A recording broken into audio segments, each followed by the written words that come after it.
সুখ কি? এই প্রশ্নটা মানুষের সুপ্রাচীন কালের।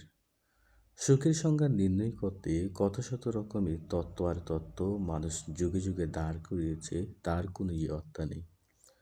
সুখকে সংজ্ঞায়িত করার জন্য মানুষ কখনো আশ্রয় নিয়েছে দর্শনের, কখনো বিজ্ঞানের, কখনো সে বস্তুবাদের চাকচিক্যময় বিলাসিতাকেই মনে করেছে সুখের অন্তর্নিহিত রহস্য। আবার কেউ কেউ একান্ত স্রষ্টার মাঝেই নিজেকে সঁপে দেওয়ার মধ্যেই খুঁজে নিয়েছে নিজের সুখ। তবু প্রশ্ন থেকে যায়, সুখ আসলেই কি? আধুনিক বিজ্ঞান যখন তরতর করে এগিয়ে যাচ্ছে, রহস্যভেদ জিনিসগুলো যখন মানুষ জেনে নিচ্ছে, একের পর এক যখন শহরগুলো গড়ে উঠছে ইট পাথরের ইমারতে, যখন বন জঙ্গল উধাও হয়ে কলকারখানায় চেয়ে যাচ্ছে বিরান ভূমি, তখন একদল লোক এসে আমাদের জানালো, সুখ আসলেই বুকে। এই দুনিয়াকে উপভোগ করার মধ্যেই আছে সুখ। যার বাড়ি আছে, গাড়ি আছে, যশ খ্যাতি আছে, আছে আমোদ ফুর্তির জন্য বর্ণাঢ্য সকল আয়োজনের সামর্থ্য, জগতে সে হলো সুখী। তারা হেমিলনের বংশী বাদকের মতো আমাদের এমন পার্থিব সুখের দিকে আহ্বান করতে লাগলো, তাদের বাঁশির মধুর সুরে দুলে উঠল আমাদের মন। তারা আমাদের বোঝাতে সক্ষম হলো যে এই জীবনটাই শেষ, মৃত্যুই সব কিছুর সমাপ্তি।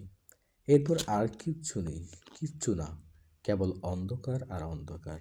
সুতরাং এই জীবনকে যে যত বেশি উপভোগ করতে পারবে, সে তত বেশি সুখী মানুষ। আমরা শুনলাম, এরপর সুখী মানুষ হবার জন্য নেমে পড়লাম একটা দুরন্ত প্রতিযোগিতায়। এর প্রতিযোগিতা বড় হবার প্রতিযোগিতা, কাকে ছাড়িয়ে কে বড় হব, কাকে চাপিয়ে কে এগিয়ে যাব।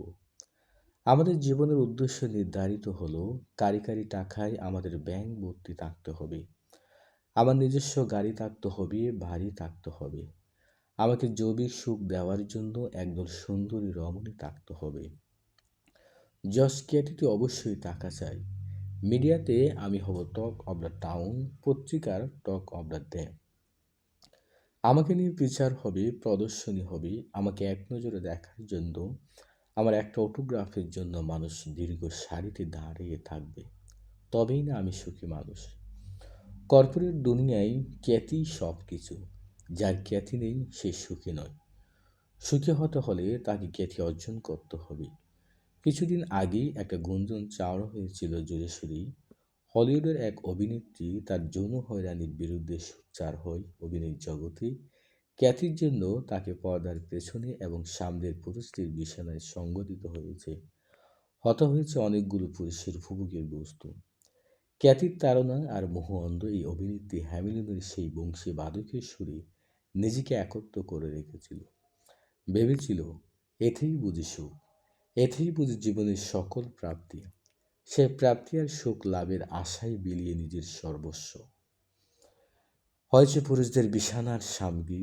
যখন তার হুঁশ ফিরল, যখন বুঝতে পারল যে এটা আসলেই সুখ নয়, মরীচিকা, তখন সে সোচ্চার হলো, প্রতিবাদ জানালো, টুইটারে লিখল, if you have been sexually harassed or assaulted, write me too, as a reply to this tweet. দেখা গেল এই টুইটের প্রতি উত্তরে হাজার হাজার টুইট আসলো। স্বপ্নের বলিউডে আর হলিউডে হাজার হাজার অভিনেত্রী সেই টুইটের সাথে একত্র ঘোষণা করে মি টু লিখে প্রতিবাদ জানালো। অর্থাৎ তারাও তাদের সেই সুখের দুনিয়ায় কোনো না কোনোভাবে যৌন নির্যাতনের শিকার। যেই খ্যাতি আর সুখের জন্য মেয়েগুলো নিজেদের ডুবিয়ে রেখেছিল পার্থিবতায় লাভের মধ্যেই, সেই সুখ অর্জন করতে গিয়ে নিজেকে বিষিয়ে বসা সেই অভিনেত্রীরা বুঝেছিল, চোখ দাদানো এই কুফরের দুনিয়া আসলে আস্ত একখণ্ড নরক।